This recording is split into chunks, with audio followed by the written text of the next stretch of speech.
जय श्री कृष्ण। नमस्कार। श्रीमद् भगवद गीता के अध्ययन की श्रृंखला में छठे अध्याय ध्यान योग आत्म संयम योग के आज के सत्र में सभी स्वाध्यायियों का स्वागत एवं अभिवादन। ओमकार के नाद के साथ प्रार्थना करेंगे।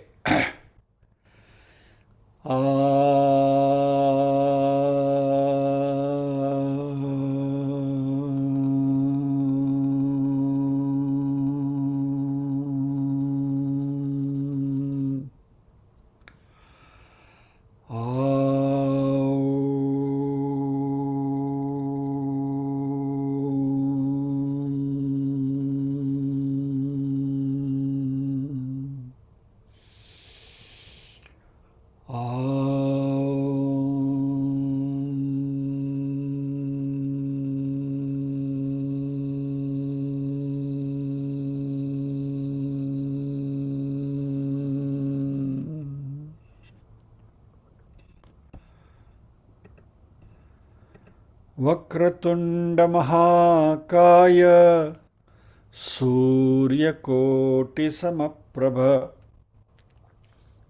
निर्विघ्नं कुरु मे देव सर्वकार्येषु सर्वदा।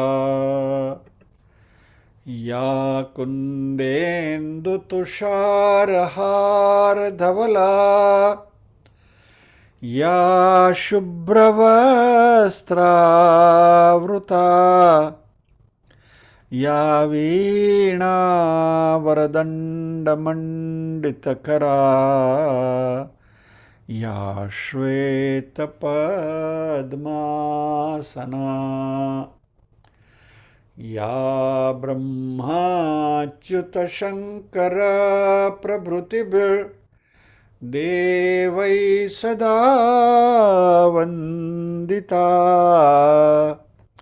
सा मां पातु सरस्वती भगवती निःशेषजाड्यापहा।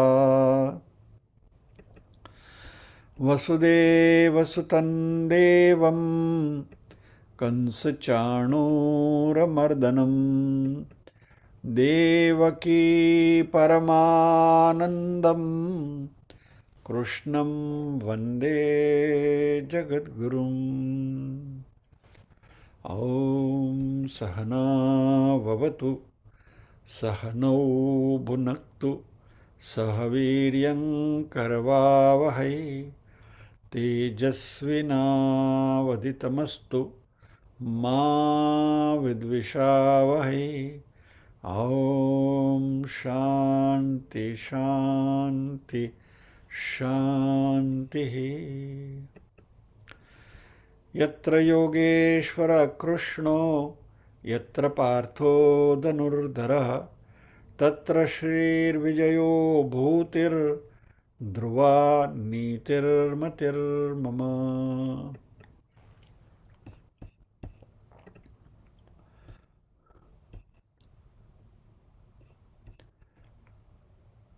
निरुबेन प्रार्थना करेंगे। सॉरी, पारायण करेंगे। ओम 1 मिनट बहन। 5 श्लोक। ओम श्री परमात्मने नमः। आत्मसंयम योगो नाम अथ षष्ठोऽध्यायः।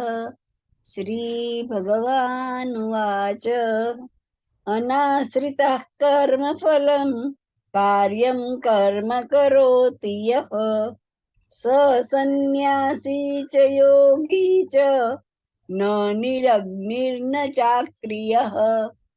यं सन्न्यासमिति प्राहुर्योगं तं विद्धि पाण्डव। न ह्यसन्न्यस्तसङ्कल्पो योगी भवति कश्चन। आरुरुक्षोर्मुनेर्योगं कर्म कारणमुच्यते। योगारूढस्य तस्यैव शमः कारणमुच्यते। यदा हिनेन्द्रियार्थेषु न कर्मस्वनुषज्यते सर्वसङ्कल्पसन्न्यासी योगारूढस्तदोच्यते। यः उद्धरेदात्मनात्मानं नात्मानमवसादयेत् आत्मैव ह्यात्मनो बन्धुरात्मैव रिपुरात्मनः। जय श्री कृष्ण बहन।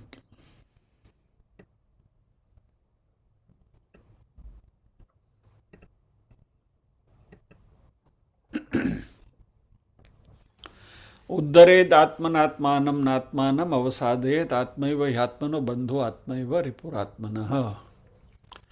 आत्मा का आत्मा से ही उद्धार करना है। आत्मा यानी हमने देखा है कि यहाँ सोल नहीं, यहाँ आत्मा यानी स्वयं, द टूल किट, यानी बहिकरण और अंतकरण, शरीर मन बुद्धि चित्त, यह दिस इज टूल किट। उससे ही अपना उद्धार करना है। उद्धरेत आत्मनात्मानम न आत्मानम अवसादे, उसी से अपना अधपतन भी नहीं करना है, क्योंकि आत्मा ही आत्मा का बंधु है, यानी कि हम ही हमारे मित्र हैं, और आत्मैव रिपुः आत्मनः, हम ही हमारे वैरी हैं, दुश्मन हैं। यानी जो भी करना है वो हमें करना है।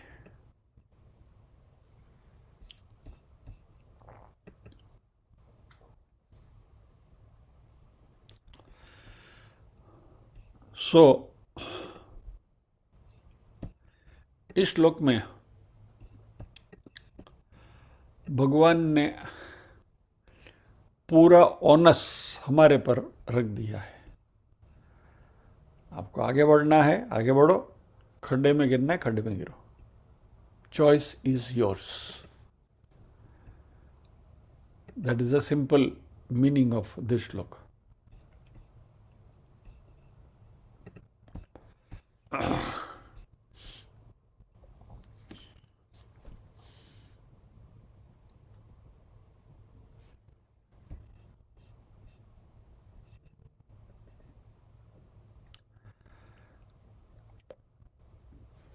शंकराचार्य जी ने इस श्लोक की कमेंट्री करते हुए लिखा है,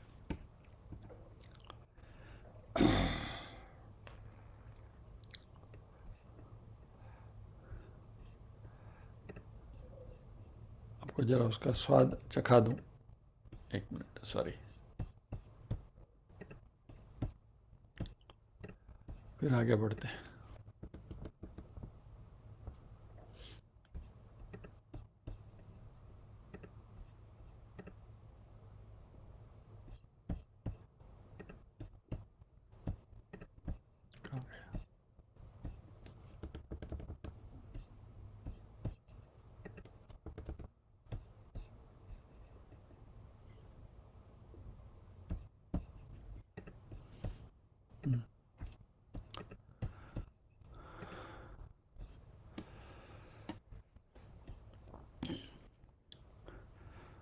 पुत्र मित्र कलत्रादि गोचर महामोहवर्तशताकुले काम क्रोध लोभाहंकार ममकारादि चित्त विकारमग्राह्य मुंजृंभिते नानाविध महारोगतिमिति मिंगली कोटि विराजिते आ पढ़ो। ज़्यादा आपको स्ट्रेन नहीं करना है। Welcome to the subject. यहाँ शंकराचार्य जी कहते हैं, पुत्र मित्र भार्या पत्नी, इन सब में जो मोह उत्पन्न होता है और उसकी वजह से मन में व्याकुलता, काम क्रोध लोभ मोह अहंकार वगैरह वृत्तियां उठती हैं। और ये वृत्तियां कैसी हैं? मगरमच्छ जैसी है।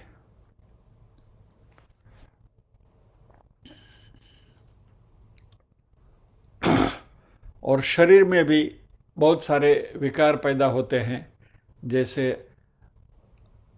खांसी, जुकाम, महारोग वगैरह रोग होते हैं, भूख प्यास वगैरह होते हैं।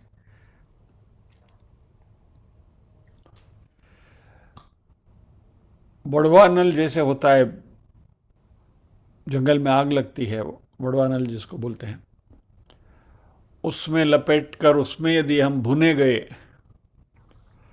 और हमारे आप्तजन की मृत्यु का विरह, उससे होने वाला प्रलाप, आक्रोश, दुष्ट वासना, ये सब जो है, ये सब विषय रूप जहर से परिपूर्ण संसार सागर में हम गोते लगा रहे हैं।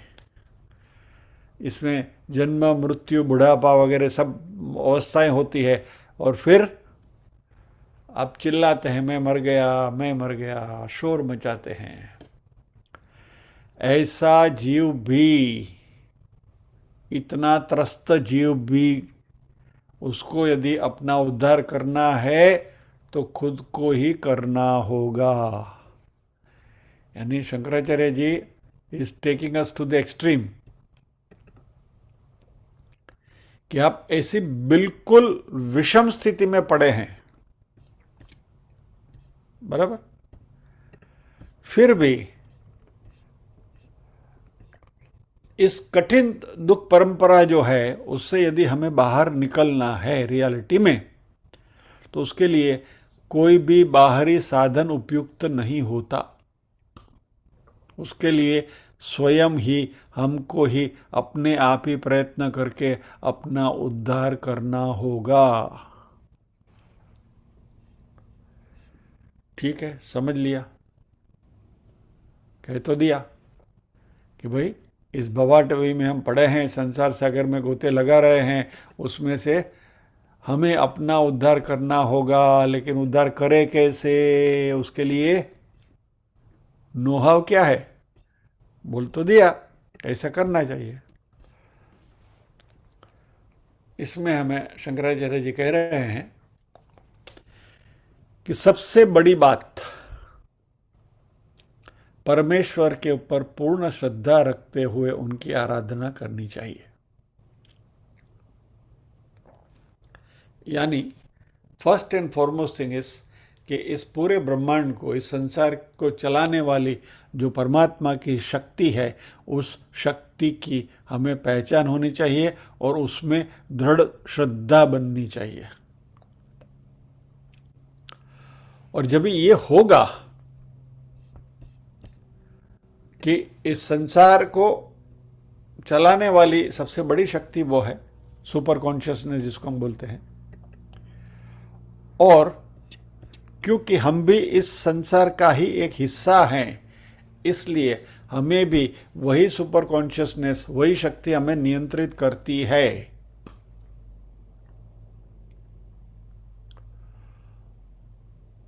और ये जब ये पता चलता है तो जैसे बच्चे को माँ के ऊपर, अपनी माँ के ऊपर श्रद्धा होती है कि माँ, बच्चे को मालूम है कि माँ मुझे कभी भूखा नहीं रहने देगी, बस ये श्रद्धा जैसी बच्चे को अपनी माता में है, वैसी श्रद्धा हमें हमारी माता रूपी ईश्वर में रखनी है। वो जो शक्ति है, वो शक्ति हमेशा मेरा ख्याल करेगी, मैं उनकी गोद में सही सलामत हूँ, आई एम सेफ देयर। तो इससे क्या होगा कि परमात्मा के प्रति प्रेम, भक्ति और उनको पाने की व्याकुलता निर्माण होगी, बराबर।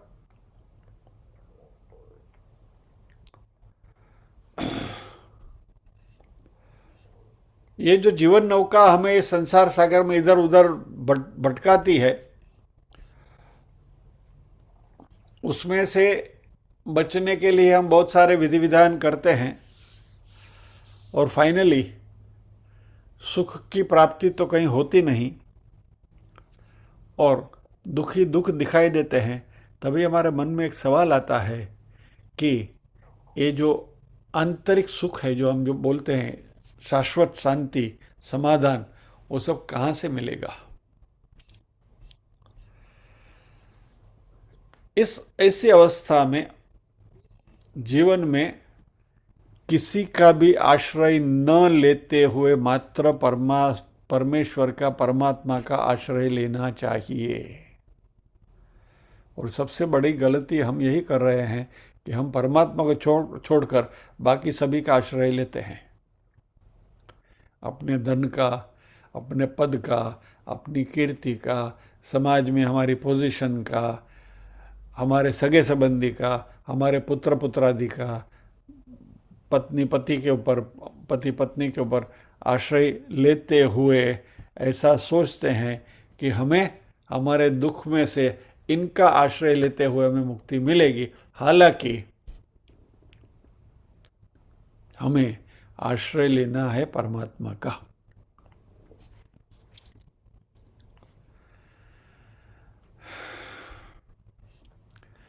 जब परमात्मा का आश्रय ले तो क्या होगा? So let us come to the second step. बराबर। पॉइंट नंबर 1, भवाटे में भटक रहे हैं, दुख ही दुख सभी जगह पर दिखाई दे रहा है, तो आनंद की प्राप्ति कैसे हो, शांति की प्राप्ति कैसे हो, समाधान कहाँ से मिले? तो कि हाँ भाई, परमात्मा के ऊपर हमारी दृढ़ भक्ति, दृढ़ श्रद्धा होगी तो परमात्मा का सहारा लेते हुए हमें शांति मिलेगी। अच्छा, परमात्मा का सहारा लिया तो होगा क्या?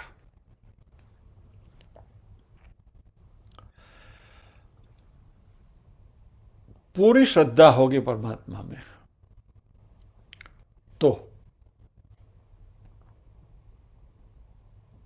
भगवद गीता में जैसे भगवान का है, ममैवांशो जीवलोके जीवभूत सनातन। बराबर। या तो 15वां श्लोक, सर्वस्य चाहम हृदय सन्निविष्टो मत्तस्फुर ज्ञानम अपोहनंच। भगवान कहते हैं कि मैं आपके हृदय में ही बैठा हूँ, और इस परमात्मा के ऊपर यदि हम हमारा अवलंबन करते जाएं, हमारी पूरी श्रद्धा उनमें रखते हुए इस संसार में यदि सुख कहीं से मुझे प्राप्त होना है तो वहीं से होने वाला है, ये बात जब भी होगी ना, तो हमारे अंदर जो रजोगुण और तमोगुण का जो प्रभाव है वो अपने आप कम होता जाएगा और मन सत्वगुण प्रधान होता जाएगा। यानी हमारी आंतरिक सात्विकता बढ़ेगी और इससे समाधि षटक संपत्ति जो है ना, वो धीरे धीरे आत्मसात होने लगती है। यानी कि जो सारे दैवी गुण हैं वो दैवी गुण हमारे में उत्पन्न होते हैं। यानी तत्वबोध के जो हमारे पहले 3 चरण है, चौथा मुक्ति का है, पहले 3 है विवेक, वैराग्य और समाधि षटक संपत्ति। तो ये 3 चीज़ें हमें परमात्मा के ऊपर श्रद्धा रखते हुए रखेंगे, अटूट श्रद्धा रखेंगे तो अपने आप आत्मसात होंगे।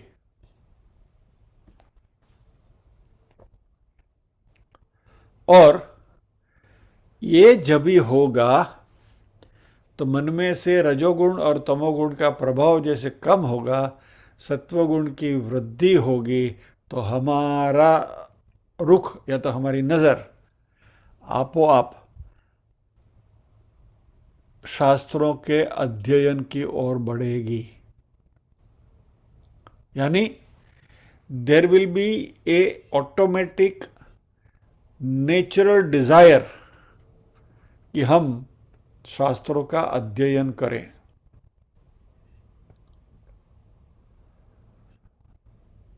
और वेदांत और शास्त्र का एकाग्र चित्त से श्रवण मनन करेंगे तो फिर धीरे धीरे अगला स्टेज जो निधि ध्यासन का वो आएगा और अंत में अपने स्वरूप में अपनी स्थिति बनेगी। इसकी बात हम कल भी कर चुके थे। बराबर। 9 स्टेज का जो रूट मैप दिया है शंकराचार्य जी ने, वही बात यहाँ भी दोहराई जा रही है, सेम थिंग।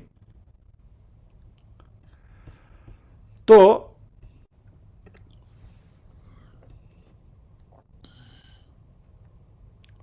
इन शॉर्ट, आत्म तत्व को प्राप्त करने की तीव्र जिज्ञासा और उसके लिए व्याकुलता नहीं होगी तो उद्धार होना संभव नहीं है। इसलिए हमारे अपने उद्धार के लिए हमें अपने ही मन को तैयार करना है और अपना मन ही उसके लिए योग्य और अनुकूल साधन है। मान लीजिए कि कोई व्यक्ति असाध्य बीमारी से परेशान है, बराबर। चलो असाध्य बीमारी को छोड़ो ना, छोटी सी बीमारी ले लेते हैं। बुखार आया है मुझे, I am suffering from fever.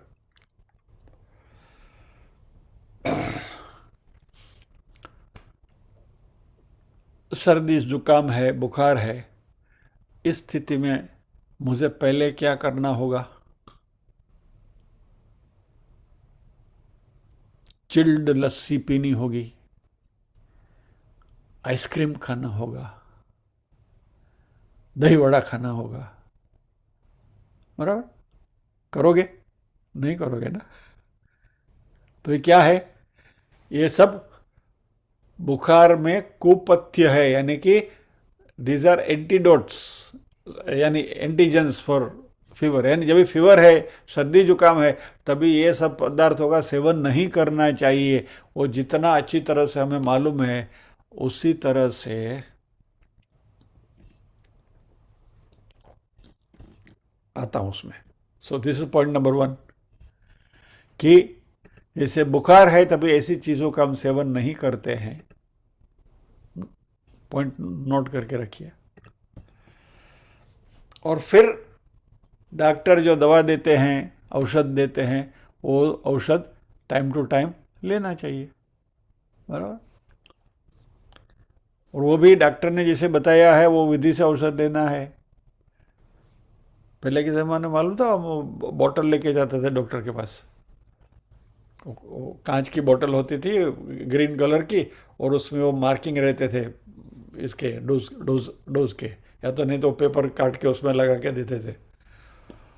और एक डॉक्टर ने ऐसे दवाई दी, माँ जी बीमार थे, दवाई दी और बोला कि दवाई माँ जी को हिला के पिला देना।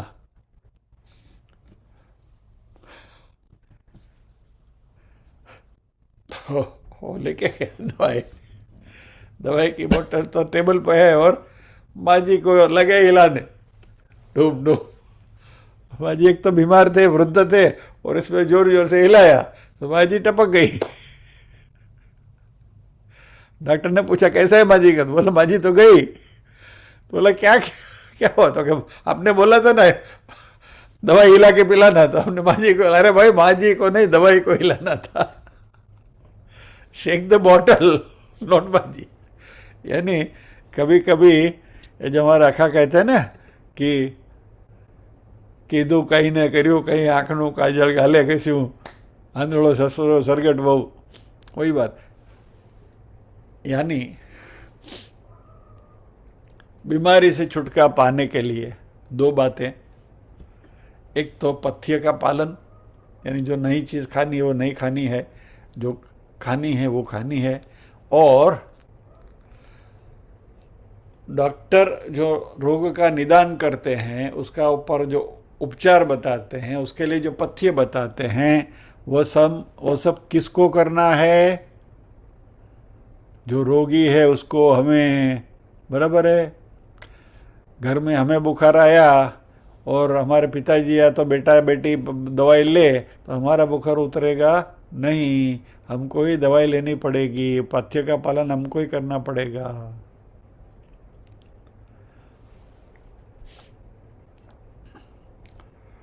तो अभी इसमें क्या होता है, यदि हमें रोग हुआ तो घर के लोग क्या करेंगे? ज़्यादा से ज़्यादा क्या करेंगे? हमारी सेवा शुश्रूषा करेंगे, हमारा ख्याल करेंगे, बराबर है। और मान लीजिए कि आप बहुत डिप्रेशन में आ गए तो आपका मनोबल बढ़ाएंगे, वो नहीं ठीक हो जाओगे, आप ये दवाई ले लो, ये है वो है। लेकिन उसके लिए जो प्रिकॉशंस लेने हैं, पथ्य का जो पालन करना है, जो दवाई लेनी है, औषधि का सेवन करना है, वो स्वयं रोगी को ही करना है। तो जो नहीं खाना चाहिए वो नहीं खाना, वो बात त्याग किसको करना चाहिए? रोगी को स्वयं करना चाहिए। और ये सब श्रद्धा से करना होगा। यानी कि जिस डॉक्टर की दवा ले रहे हैं वो डॉक्टर के ऊपर श्रद्धा रखनी पड़ेगी। जो दवाई ले रहे हैं उस दवा में श्रद्धा रखनी पड़ेगी। हमारे में बहुत लोगों की आदत है, दवाई लेते हैं, न तो डॉक्टर के ऊपर श्रद्धा है, न तो दवाई के ऊपर श्रद्धा है। ले आते हैं दवाई, लेकिन you don't have that faith and confidence कि भाई इनसे मैं ठीक हो जाऊंगा।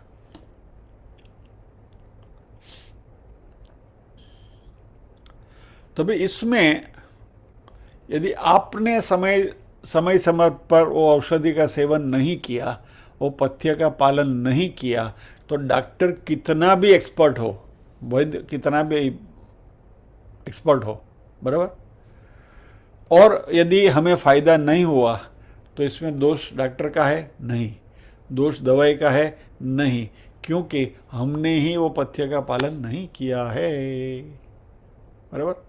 इसी एग्जाम्पल को यदि हम आगे बढ़ाएं तो ये जो हमारा जीव है वो भी इस भव रोग से पीड़ित है। बहुत बड़ा रोग हुआ है हमें संसार में आने का, और जन्म जन्मांतर से पीड़ा और वेदना यातना हम लेकर घूम रहे हैं। जीवन में भी अनेक प्रकार के प्रसंग आते हैं, संघर्ष आते हैं, सुख दुख के प्रसंग आते हैं, वो सभी का मन के ऊपर असर होता रहता है। तो इसमें पहले क्या करना होगा? बुखार हुआ है, लस्सी पीना बंद करो, आइसक्रीम खाना बंद करो, दही बड़ा खाना बंद करो।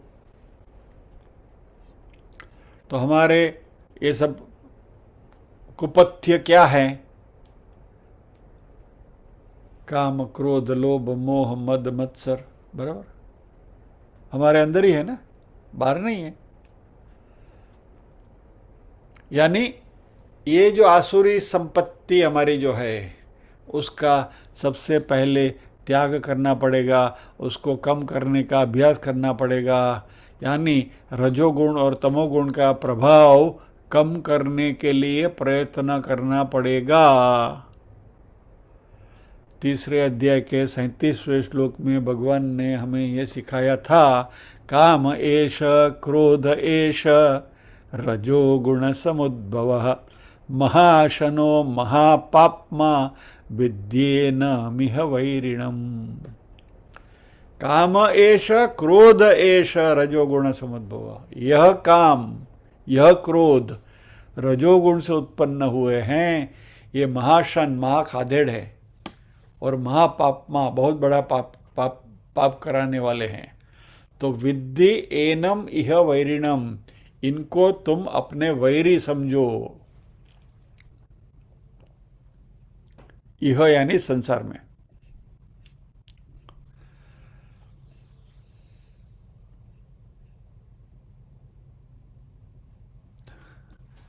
तीसरे अध्याय में ही 34वें श्लोक में भगवान ने बताया, इंद्रियस्येन्द्रियस्यार्थे रागद्वेषो व्यवस्थितौ तयोर्न वशमागच्छेत् तौ ह्यस्य परिपन्थिनौ।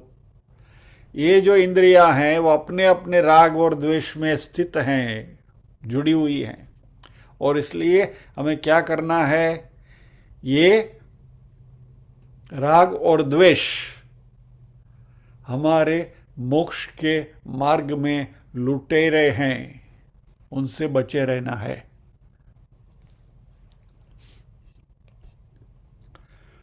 तो ये दुर्गुण जो है हमें अधपतन की ओर ले जाते हैं, उनका नाश करना है।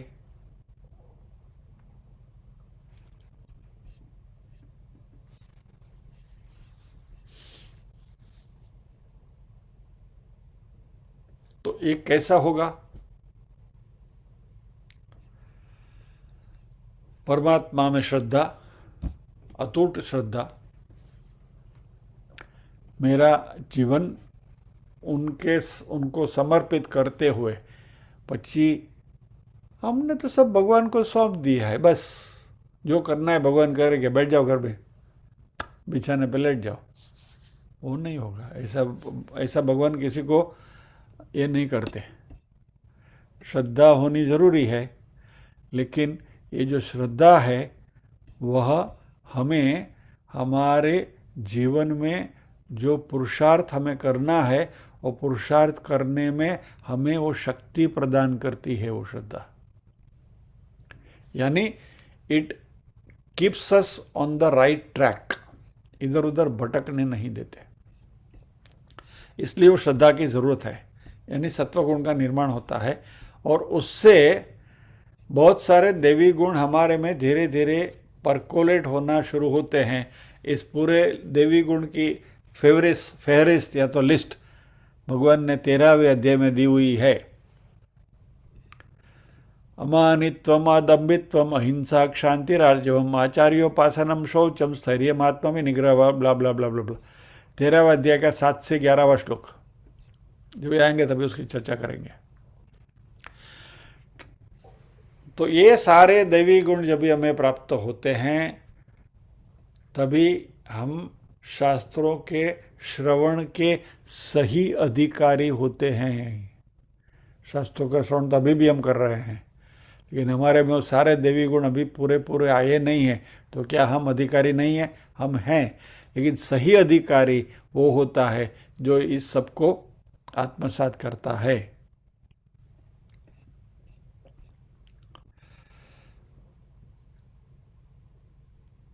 इन शॉर्ट, घूम फिर के बात वहीं आ जाती है, साधन चतुष्टय संपत्ति के हम अधिकारी बनते हैं। विवेक, वैराग्य, समाधि, षडक संपत्ति और मुमुक्षुत्वम।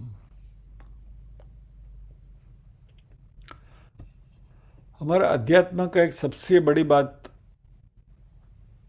अच्छी क्या है मालूम है?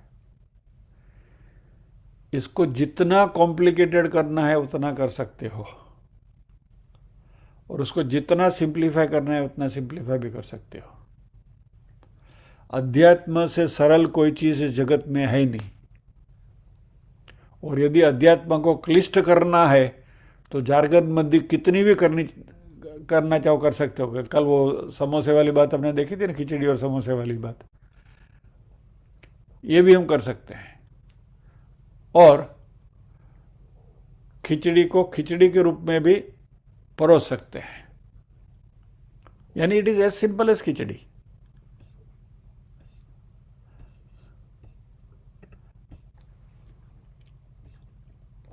घूम फिर के बात वहीं आ जाती है समाधि, अरे अपना साधन चतुष्टय ऊपर, विवेक, वैराग्य, समाधि, षटक संपत्ति और मोक्षत्व। इसको यदि अच्छी तरह से समझ लिया तो अध्यात्म का रास्ता काफी सरल है, क्योंकि यह बात मन में बैठ गई तो श्रवण, मनन और निधि ध्यासन अपने आप शुरू हो जाएंगे। क्योंकि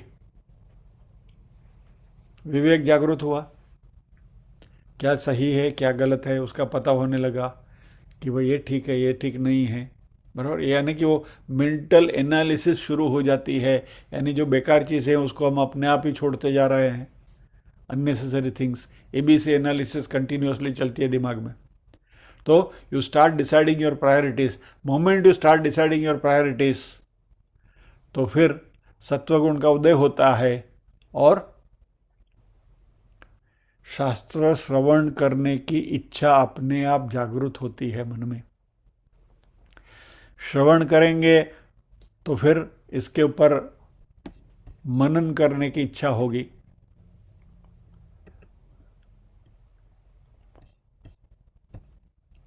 हमारी मीनल जी अभी यहाँ थी और अभी चली गई, ठीक है।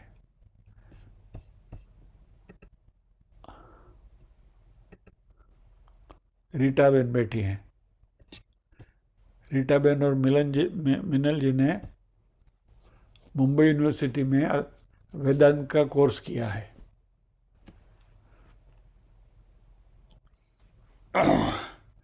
और हम दोनों ने फर्स्ट क्लास पास किया है, रीटाबेन ने और मीनल जी ने। मीनल जी वो first class first gold medal मिला था उनको। अभी अगले क्लास में उसकी बात हो रही थी, इसलिए मुझे याद आ रहा है, बात ताज़ा है इसलिए। मीनल कह रही थी कि जब भी हमने वेदांत का क्लास भरना शुरू किया, तब कुछ पहले 3 महीने कुछ समझ में ही नहीं आता था। ये देखो रीटाबेन उसकी पुष्टि कर रही है, मुंडी हिला रही, बराबर है।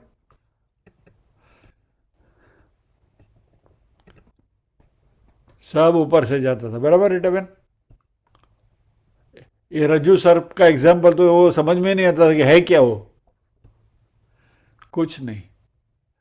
लेकिन धीरे धीरे इंटरेस्ट बढ़ता गया और आज बहुत अच्छी तरह से लगाव से अध्यात्म का अध्ययन कर रहा है, वहाँ तक कि रीटाबेन तो नोट्स भी लिख रही है रेगुलरली, बराबर।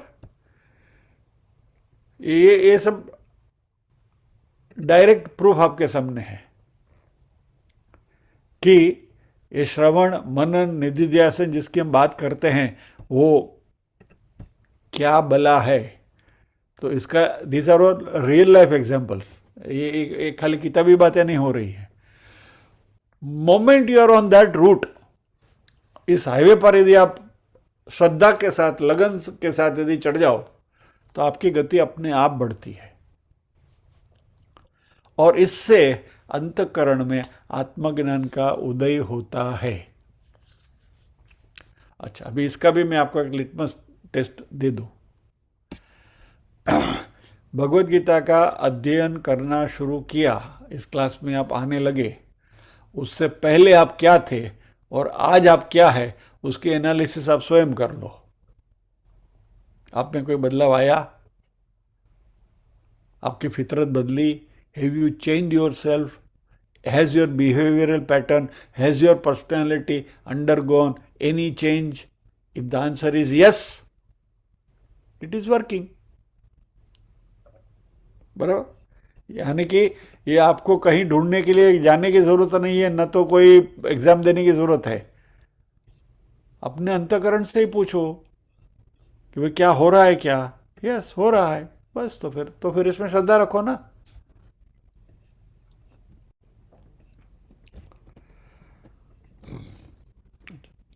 तो शास्त्रों का श्रवण मनन निधिध्यासन और ये सब करते हुए अपना उद्धार कैसे होगा, यह जो भवसागर है इसमें से कैसे तैर के पार आ सकते हैं,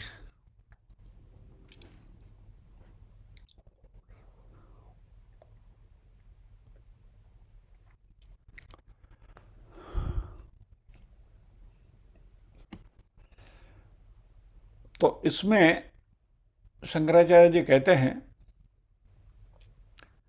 कि स्वयं को अपना ही उद्धार खुद को करना है और सबसे बड़ा प्रतिबंध जो इस मार्ग में है वह है कामना का, डिजायर्स का। और कैसी डिजायर्स?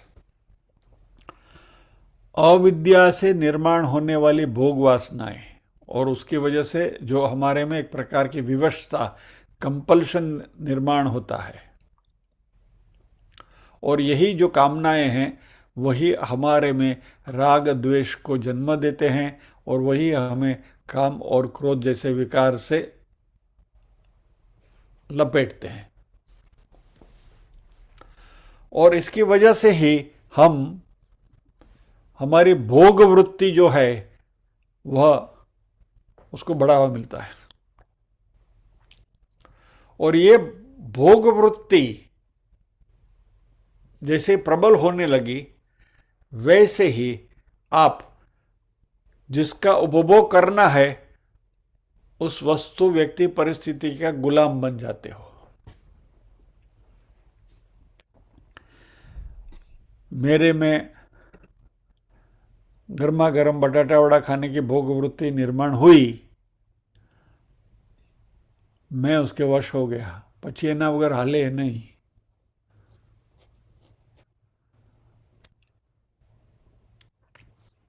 हमारे गांव का किस्सा है. एक चाचा थे. वो चाचा को अफीम खाने की आदत हो गई. गांव में अफीम बहुत लोग खाते हैं ना. पहले के ज़माने में तो अफीम मिलता भी था. तभी धीरे धीरे अफीम में घर की सारी पूंजी खत्म होने लगी, क्योंकि वो तो एक ऐसा भयंकर रोग है कि आपको तबाह कर देगी.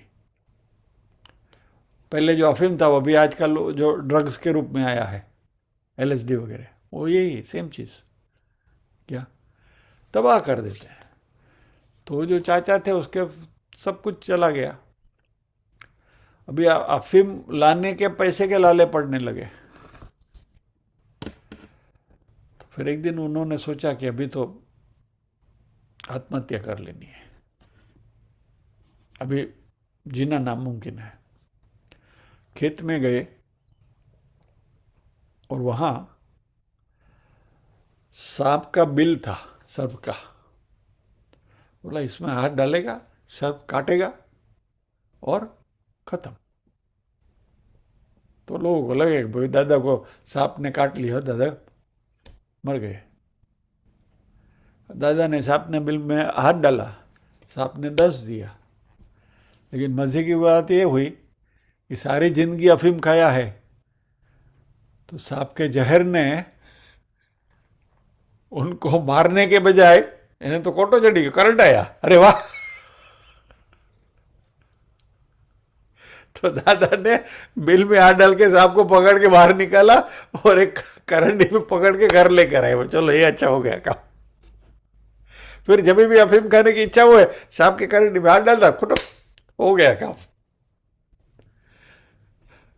यानी ये जो कामनाएं जो हैं, ये जो डिजायर्स जो हैं, वो कुछ इस प्रकार की हैं कि आपको किसी भी हद तक ले जाती है. मनुष्य इस भोग वासना का गुलाम बन जाता है. इंद्रियां उपभोग करने के लिए तड़पती हैं और मन कॉन्स्टेंटली उसी का चिंतन करता रहता है. और इसलिए मन जो अंतर्मुखी बनना चाहिए उसकी बजाय वो बहिर्मुखी हो जाता है. अब इसमें एग्जाम्पल आपको दिया वस्तु का, व्यक्ति रख लो, परिस्थिति भी रख लो. वस्तु, व्यक्ति, परिस्थिति, 3 फैक्टर्स.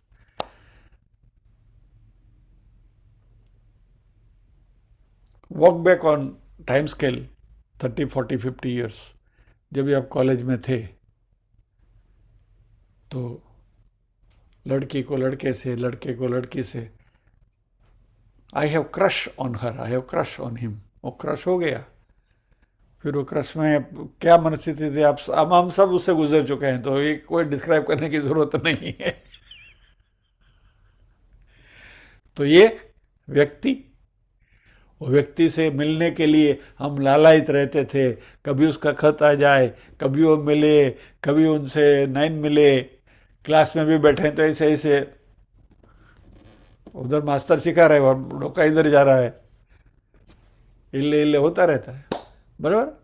तो व्यक्ति वैसे ही परिस्थिति, यानी वस्तु, व्यक्ति, परिस्थिति, तीनों चीज़ें जो हैं ये हमें बहिर्मुखी करती हैं, हमारी कामना को प्रबल करते हैं. और फिर मन में जो दैवी गुण संपत्ति है वो उसका नाश हो जाता है. शंकराचार्य जी कहते हैं कि समादय गुणा पलायन्ते. शम दम वगैरह जो समाधि षटक संपत्ति जो है वो पलायन हो जाते हैं. तो सबसे बड़ी बात यहाँ हमें आगाह कर रहे हैं कि कामनाओं से, वासनाओं से.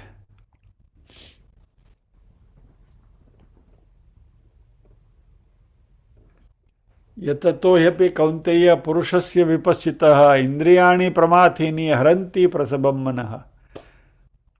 भगवद गीता में 2 अध्याय का 60वां श्लोक. मैंने लिख के रखा है इसलिए मैं कोट, मुझे याद नहीं है. यानी ऐसा मत सोचना कि सभी श्लोक मुझे याद है. I don't wish to claim. ये कुछ कुछ लोग ऐसे नोट करके रखे हैं, तो इसलिए सामने, इसलिए मैं आपके सामने बता रहा हूं कि इस श्लोक में भगवान ने कहा है कि यततो ही अपि कौन्तेय पुरुषस्य विपश्चितः। कैसे? यानी ये पुरुष के मन को विचलित करती हैं। इंद्रियाणि प्रमाथीनी हरंती प्रसभम मना। ये जो इंद्रियां हैं वो इतनी पावरफुल हैं। प्रमाथीनी यानी something which can churn you. આપણે પેલું દહીં વલોણું કરીએ ને, दैट प्रोसेस को प्रमाथीनी। तो वो जैसे वो चन होता है वैसे हमारे मन को ये चन करती हैं वासनाएं, और हरंती प्रसभम मन, जबरदस्ती से हमारे मन को खींच कर ले जाती है। Literally your mind gets hijacked by these things. इसलिए ये भोग वासनाओं से, इंद्रियों की व्यवस्था से हमें बचना चाहिए।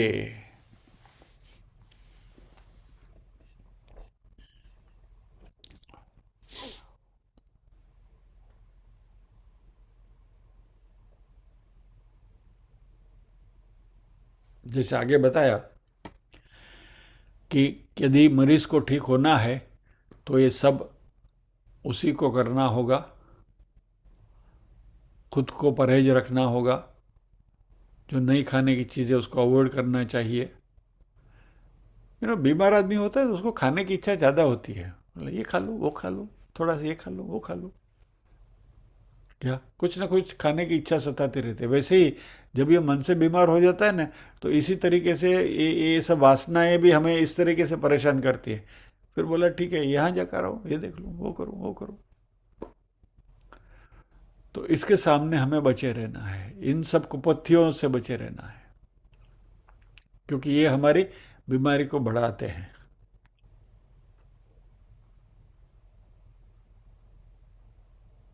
और ज़्यादातर if you are in a distressed situation, ऐसी नेगेटिविटीज हमें ज़्यादा अट्रैक्ट करती है। देयरफॉर जब भी we are in a delicate situation, distressed situation, तभी हमें अपने आप को ऐसी जो विवश करने वाली जो परिस्थितियां हैं उनसे अपने आप को बचाए रखना है। And we have to be strong in such situations.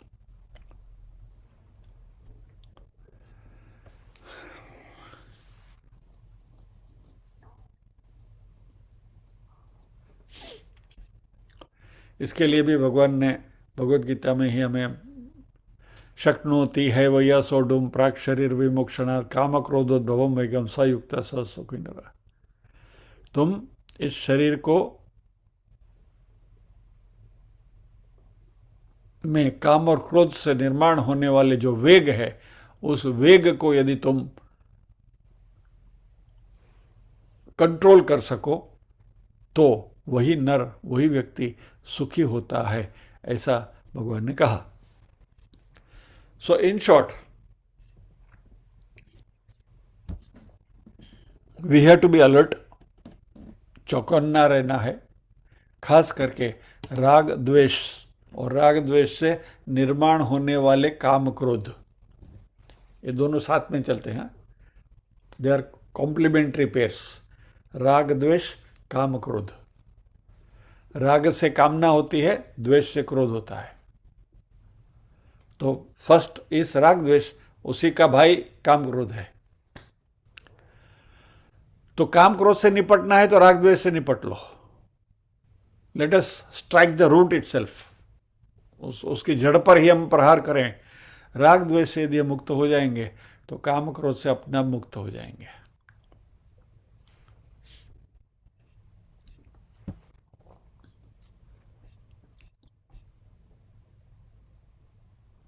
जैसे कछुआ अपने अंगों को समेट लेता है जब भी कोई सामने कोई भय दिखाई देता है, डेंजर दिखाई देता है। उसका भी एग्जाम्पल भगवान ने दिया है भगवद गीता में, कुर्मोंगानी व सर्वशः। जैसे कछुआ अपने अंगों को समेट लेता है, वैसे ही साधक को अपनी इंद्रियों को ऐसे भय स्थानों से खींचकर समेट लेनी है, संयम कर लेना है।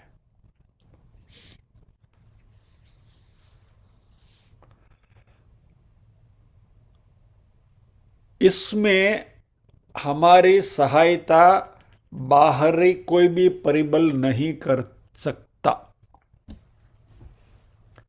हमारी इंद्रियों के ऊपर हमें अपने आप ही कंट्रोल करना पड़ेगा। खून के रिश्ते, सगे संबंधी, पुत्र पौत्र, मित्र परिवार, ये सब हमारा रक्षण करेंगे, ऐसा सोचेंगे तो फॉरगेट इट।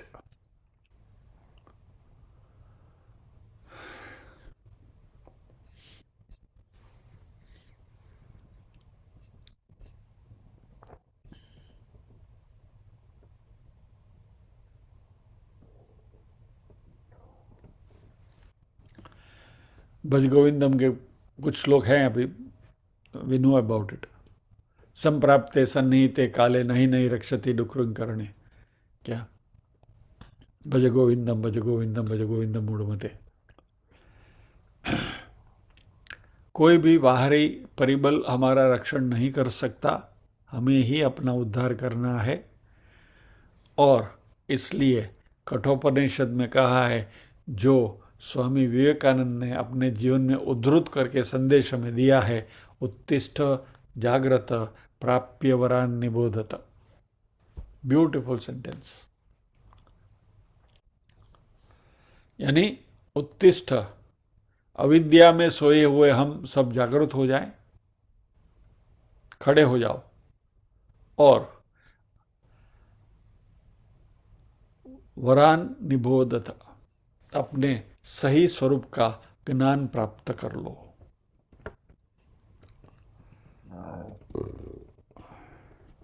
इसको रिवाइंड करके कल वाली बात पर चले जाना है तो जंतु नाम नर जन्मम दुर्लभम, यहाँ से शुरुआत कर लो। ये बहुत दुर्लभ जन्म मिला है, इसकी कीमत हम करना सीख लें। और आयु हमारी अल्प है, क्या वही જીવનના રસને પીવામાં જલ્દી કરો મરીઝ, એક તો મદિરા કમ છે અને ગળતું જામ છે. Don't be lazy. ज्ञान प्राप्ति के लिए सतत प्रयत्नशील करना चाहिए, क्योंकि काल किसी के लिए रुका नहीं है, किसी के लिए रुकेगा नहीं, और आयु कभी समाप्त हो जाएगी पता नहीं चलेगा.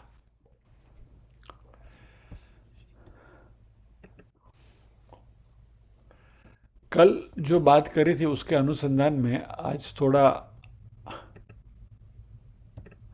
आत्मसंशोधन किया. कल हम एक बात कर रहे थे कि जीवन की अवधि कम है और इसमें we have to be efficiently productive. यानी कहाँ डिस्ट्रैक्ट नहीं होना है और कैसे सही मार्ग के ऊपर हो सके उतना जल्दी उसी मार्ग को पकड़ के रहना है. कोई भी डिस्ट्रैक्शन इधर उधर आए तो ये सब 5 स्टार वालों से थोड़ा बच के रहना है. इसकी बात जो हम कल कर रहे थे, तो आज सुबह मन में एक बात आई.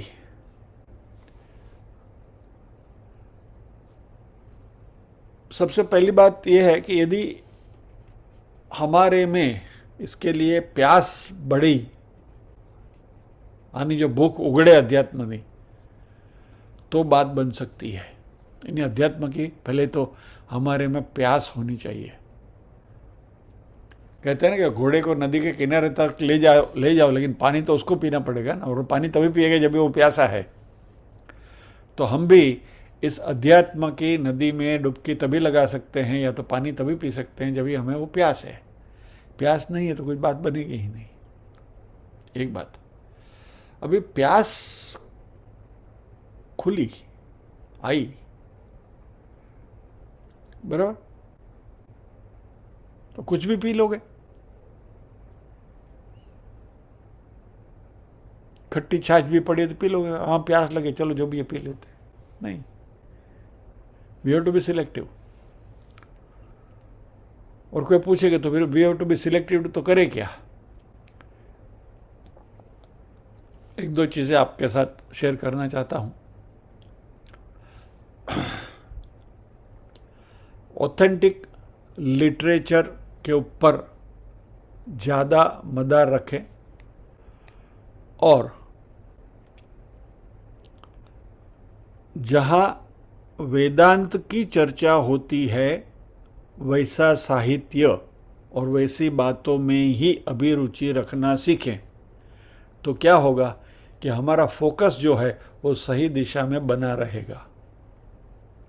अभी आप बोलोगे भाई प्यास लगी और कुछ हमें अच्छा पढ़ना है तो कहाँ जाएं, क्या पढ़ें, राइट। आंखें मूंद कर, एक बात मैं आपको बता दूं, कोई भी साहित्य यदि आपको लेना है, आंखें मूंद कर गीता प्रेस का कोई भी साहित्य उठा लो। ये मैं अपने स्वानुभव से कहता हूं, क्योंकि एक बात उनके बारे में अच्छी ये है कि they are very selective and very authentic. यानी गीता प्रेस के किसी भी पब्लिकेशन से आपको गलत इंफॉर्मेशन नहीं मिलेगी, इतना तो श्रद्धा के साथ और कॉन्फिडेंस के साथ मैं कहूँगा। यानी आप में यदि वो આપણે કેમ વાંચનની ભૂખ ઉઘડે, पढ़ने की आप में इच्छा जागृत हुई और क्या पढ़ें, पढ़ना भी तो क्या पढ़ें, गीता प्रेस के publications they are the best.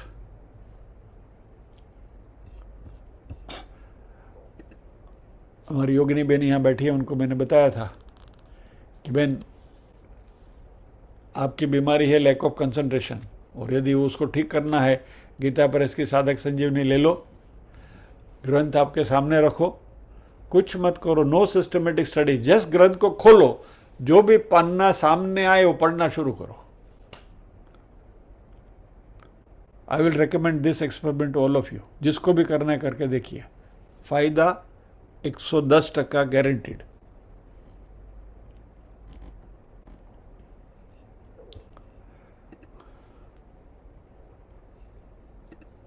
दूसरे हैं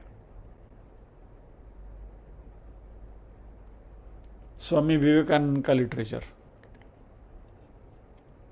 रामकृष्ण परमहंस की जो पूरी जो लिनिएज है, उनका जो लिटरेचर है वेरी ऑथेंटिक। तीसरा है चिन्मय मिशन का लिटरेचर, क्योंकि चिन्मय मिशन वालों का क्या है कि वो पक्के वेदांती है, तो जो भी बात करेंगे वेदांत की बात करेंगे, इधर उधर की बात नहीं करेंगे। तो उनका जो लिटरेचर है, these are all authentic literatures. तो यदि आप में ज्ञान पिपासा बढ़ी है और उसके लिए आपको कोई लिटरेचर यदि आपको स्टडी करना है, तो ये जो लिटरेचर्स जो हैं ये ऑथेंटिक है। मैं अपने स्वानुभव से ये प्रिस्क्रिप्शन आपको दे रहा हूँ कि इनमें से इनका अध्ययन करते हुए मुझे फ़ायदा मिला है और आपको भी मिलेगा। और बाकी के लोग जैसे कहते हैं वैसा मैं तो कतई नहीं कहूँगा कि बस हमारा ये सुनते रहिए, बस इसमें सब कुछ आ जाएगा। No, nothing doing. कई जगह पर ऐसा गुरुजन बोलते हैं, नहीं नहीं, you don't need to follow anybody else, you just keep listening to me. नहीं बंधव, आप इसलिए इस श्लोक का रेफरेंस देते हुए बहुत ईमानदारी के साथ और बहुत दृढ़ता के साथ आपसे कहूँगा कि हमारा उद्धार हम स्वयं कर सकते हैं और कोई नहीं करेगा। नोबडी, खुद को ही करना होगा। ये बात जितनी जल्दी हमारे मन में पक्की हो जाए उतनी हमारी प्यास बढ़ेगी, मोक्ष के प्रति हमारा लगाव बढ़ेगा और your journey will get accelerated. ये हमारे शास्त्रों ने कहा है और मैं अपने स्वानुभव से आपसे ये बात शेयर कर रहा हूं कि this is a sure short method. इसलिए इस श्लोक में जो भगवान ने कहा है कि आप ही आपके बंधु हैं और आप ही आपके दुश्मन हैं,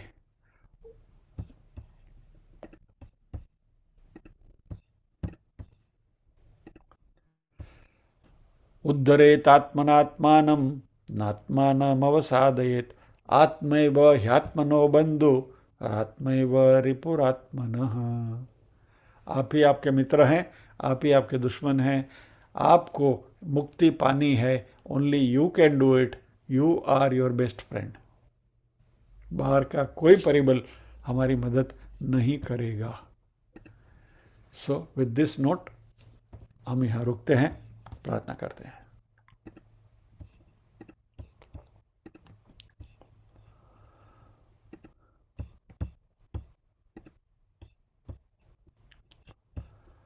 ओम असतो मा सद्गमय तमसो मा ज्योतिर्गमय मृत्योर्मा अमृतंगमय। सर्वेषां स्वस्तिर्भवतु, सर्वेषां शान्तिर्भवतु, सर्वेषां मंगलं भवतु, सर्वेषां पूर्णं भवतु। लोकाः समस्ताः सुखिनो भवन्तु, लोकाः समस्ताः सुखिनो भवन्तु। नाहं कर्ता हरिः कर्ता, हरिः कर्ता हि केवलम्। ओम शांति शांति शांति। सभी के हृदय कमल में विराजमान परम कृपालु परमात्मा को वंदन करते हुए आज के सत्र को यहाँ विराम देते हैं। अगले 2 हफ्ते दिवाली के त्यौहार की वजह से छुट्टियां रहेंगी, जिसके बारे में ग्रुप में मैसेज आपको मिल ही जाएगा। और जब भी हम दोबारा मिलेंगे तभी क्या करना है वो तब की बात तब जाने। तब तक जय श्री कृष्ण।